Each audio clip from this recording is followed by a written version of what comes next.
Ne ineno ng'ama nokoni ni Nyasaye winjoga mana dho kisungu kende, ng'ama nowachoni wachni ni Nyasaye dho kisungu ema tindu winjo. Donge neno kama osemiyo kidwa chako lemo to imiyo wang'i konchiel emimiyo, matiende ni gimidwa wacho dwa wuok e ringreni, ok odwa wuok e chunyi. Mar ariyo, idwa wacho gimikia. Kore kidwa chako ni God, I'm a selfish fisher. God, my husband, sleep outside. God, my tortoise, drink nyasore, yote.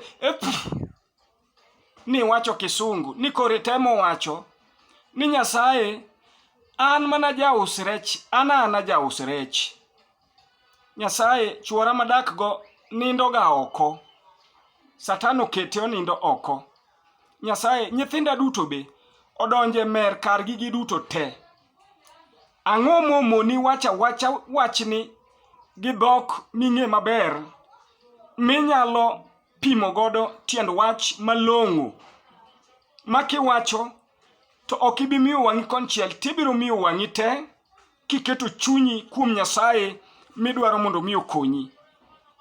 Ng'ama nokoni ni nyaka ile mana gi kisungu.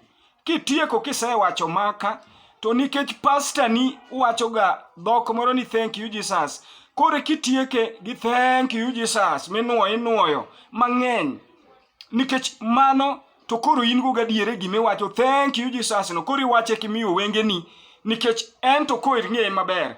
To sami iwacho ni God, I'm a selfish fisher, ni Nyasaye an mana jaus rech. God, my husband, sleep outside. God, my tortoise, drink nyasore yote. Seche go te miyo wang'i konchiel, nikech gik miwacho in iwuoni be okia mini kuomgi. Ng'amokoni ni Nyasaye winjo mana dho kisungu kende. Hallelujah.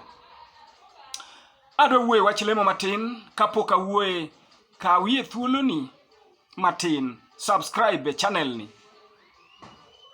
Like, comment, share. Kise subscribe, nitie notification bell e bathe kanyo inyalo mulo mondo kwa keto wach mora mora to YouTube notify. Yesu wachonwa e Mathayo 6:7 ni kawalemo to kik wathor weche manono ka joma kia Nyasaye. Kik ithor weche manono. Ineno gik ma iwacho, sama iwacho dhok mok ing'eyo ni ithoro ga weche manono. Iwacho weche manono kendo gimitimo ka en dondruok.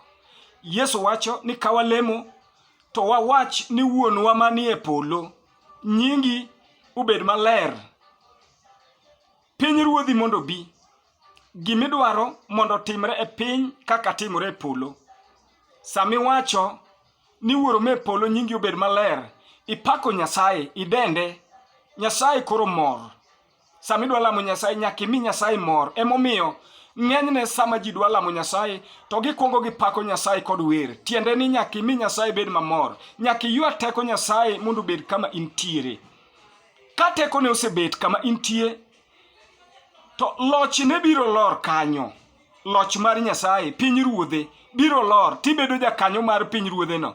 Kisebedo jakanyo, to dwach Nyasaye timore kama intie no kaka timore e polo. Matieni kilamo Nyasaye, nyaka ilam Nyasaye king'eyo ni dwach Nyasaye emonego bed ni timore, ok dwachi. Ok ilam Nyasaye ni dwachi ema nyaka timre. Yesu olemo kowacho kokwa Nyasaye ni kaber to Nyasaye dogolo kikombe mar remo e mbelene, to ok dwache mondo timore to dwach Nyasaye. Omiyo sami lamo Nyasaye, nyaka ilam Nyasaye king'eyo ni dwach Nyasaye ema nyalo timore kokalo kuom lamo mitimono, to ok dwachi. Omiyo sami lamo Nyasaye, nyaka ing'e ni lambi owuok e chunyi. Apako Yesu man kod teko. Lambi nyaka wuog e chunyi, kendo nyaka ing'e gimiwacho, nyaka idimb wach maler kod dhok miwinjo. Nyasachwa mondo gwedh ng'ama winjo wachni. Hallelujah.